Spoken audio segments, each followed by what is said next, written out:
In video number 5, I told you that the description of Josephus of the fighting amongst the rebels in Jerusalem makes only sense if you assume that this here is Fortress Antonia and not the temple. My contention was that in order for John to be able to reach the inner court of the temple from the lower city, he must have had artillery with a shooting range of at least 350 meters, and John didn't have this type of weaponry. Now, there are several reasons for this claim that he doesn't have this 350 meter range artillery. But I didn't elaborate that in this video, or at least not extensively. So to recall the issue shortly, the situation in Jerusalem was that there were 3 factions fighting, one of them being Eleazar, who held the temple, and we had John holding most part of the lower city, and Simon, who was in control of the rest. Now we are focusing on the fight between John and Eleazar because Josephus is describing that John was shooting at Eleazar in the temple, and that by that event a lot of priests died during their performance of their temple duties. So, and it all took place half a year or so prior to Titus' arrival at the gates of Jerusalem with his 4 legions, and it is described in book number 5 of the Jewish Wars.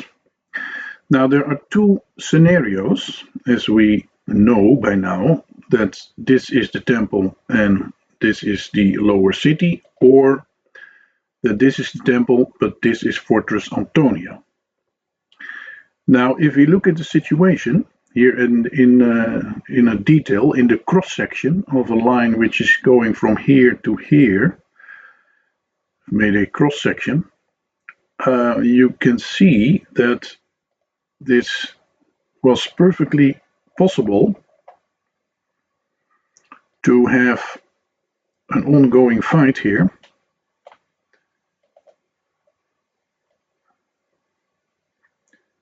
Let me see, we'll zoom in a little bit, so in order for us to be able to see that. So here, when you have a machine which is able to throw 100 to 150 meters, then it's perfectly able, John was perfectly able to throw his projectiles in the inner court of the temple. However, if we look at the alternative, namely that this was the Temple Mount and you have here Fortress Antonia, then the situation was more complicated, because he needs to have machines which were able to throw, well, let me see what he needs. He needs a machine which is able to throw at least 350 meters in order to get his projectiles into the temple.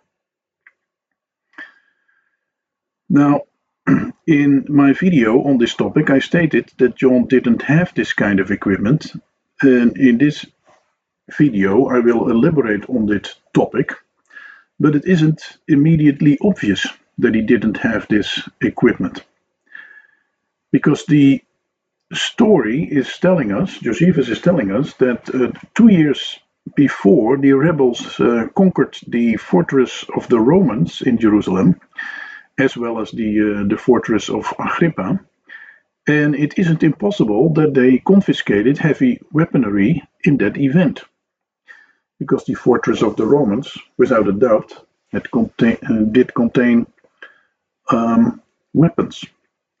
Moreover, we are informed that a year prior, the inhabitants of Jerusalem were building weapons, engines of wars, And Josephus tells us also that another group of rebels had conquered Massada and had plundered the arsenals of Agrippa, and that they did share their spoils of war with the rebels in Jerusalem. And the text also suggests that John was the main beneficiary of that generosity.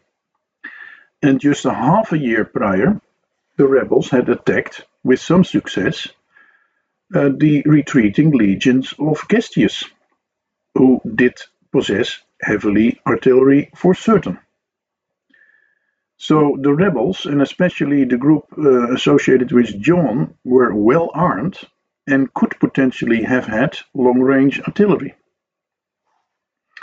Now there are clues in the text that the professional equipment John possessed could be carried by men to the top of the towers and used in the city, which is at best light artillery, but those clues aren't enough to exclude the possibilities of the possession of heavy weapons by John. But crucial information is given to us about a crucial event just a few months later, after this battle between John and Eleazar, when Titus did conquer or start conquering Jerusalem. And his first success of Titus was when he was able to get Massada. That was the first step in his attack on Jerusalem. And we can read in the book of the Jewish Wars, book number 5, chapter 7, paragraph 3, the following. And now Titus pitched his camp within the city at that place which was called the camp of the Assyrians, having seized upon all that lay as far as Kidron, but took care to be out of reach of the Jewish darts. So what is being told here is that Josephus took Massada, cleared it all till the Kidron Valley, and put his camp in the city, and that he was careful to stay out of range of the weapons or the projectiles of the Jews. Now, here I show you the red zone, which was dangerous because that was in reach of the Jewish projectiles, and you have a green zone where it was considered to be safe. Now, the camp of the Assyrians is here, and the area which we have here, this green area, well, that isn't large enough for a legion. You could put a cohort there, maybe 2, but a legion not. But that is not what is meant by Josephus. It's Josephus who is telling that Titus pitched his camp there. So it became the headquarters of Titus, and I can tell you that that is a rather strategically interesting location, because when we look at the elevation map, it is a perfect spot. The altitude map tells us that it is the highest place in the city, high enough to look over this wall and onto the temple square or Fortress Antonia, whatever it is. From this place he could see this place here as well. He had a clear picture on the palace of Herod, where Simon was residing at that time. So that was a very nice spot to have, with a tower there as well, which gives him the possibility to go even 25 meters further up Now this range here, this red zone that is good to be aware of, is the line which the archers were able to reach within a range of 200 meters. And this other line is the more heavy artillery, which had to be ground based, so positioned 10-15 meters behind the walls, slightly lower therefore, and was able to reach as far as this. Now with this range of 200 and 250 meters for the archers and for the for the equipment, for the weapons of war, being 200 and 250 meter, you just have enough space here to do what is necessary for a headquarter. Let me see. This headquarter had to contain, should be, my guess is that it is about 2,500 square meter is what will do the job. You have Titus, you have his deputy, you have 4 legion commanders, a handful of staff officers, a dozen Praetorian guards or the bodyguards of Titus, a dozen of support personnel, 4 messengers waiting with their horses, a conference tent, sleeping facility, eating facility. So that will be about 2,500 square meter or something. And I can tell you where he put this headquarter, namely on the highest point of it, containing the Psephinus tower as well. So this is roughly 2,500 meters, and my guess is that that is sufficient. And then he had the possibility to put out of hearing distance a fence and soldiers in order to protect his headquarters. The estimation is that he needed about 100 or so soldiers. They do that in shifts of 8 hours, so you need 3 shifts of that. And so he needed 300 soldiers in total. That is half a cohort. And the site isn't large enough to contain them all.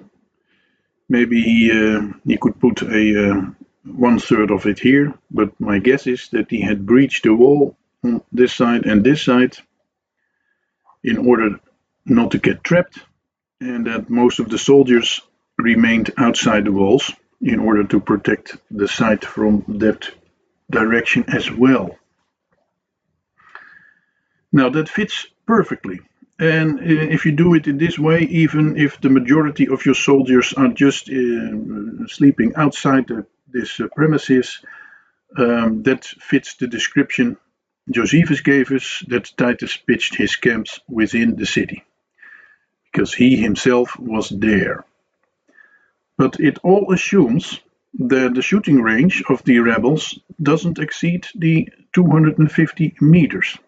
If they were able to shoot 350 meters, well, only this ridge here was out of reach, and that would have meant that Titus had slept at the front line.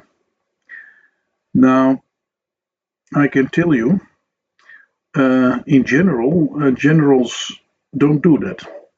They keep a safe distance to the front line. So based on this, we can be sure that their shooting range wasn't 350 meters and not even 300 meters. You need at least this space, so their shooting range was not more than 250. Now, and that is 100 meters short for John in order to shoot, to be able to shoot the priest in the temple, as is being told by Josephus that he was capable of doing. Now this is all based on this picture here. Let me only clear that. Let me only show this version here. 350 meters. If he was capable of doing that, then they were able to shoot as high as this.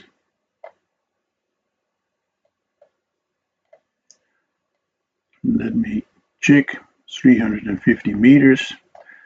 If John was able to do that, he was able to shoot as far as this.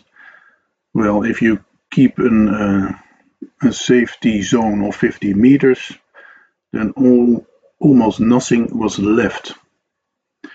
And Titus wasn't going to sleep at the front line, I can tell you that. So therefore, the whole story of Josephus, of the fight between John and Eleazar, doesn't make sense in this configuration, but it does make sense in this configuration.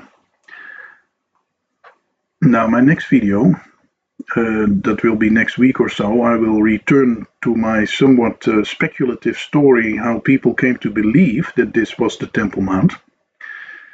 In reality, the reality is even more ironic than I imagined in my video on that subject. Thank you for listening.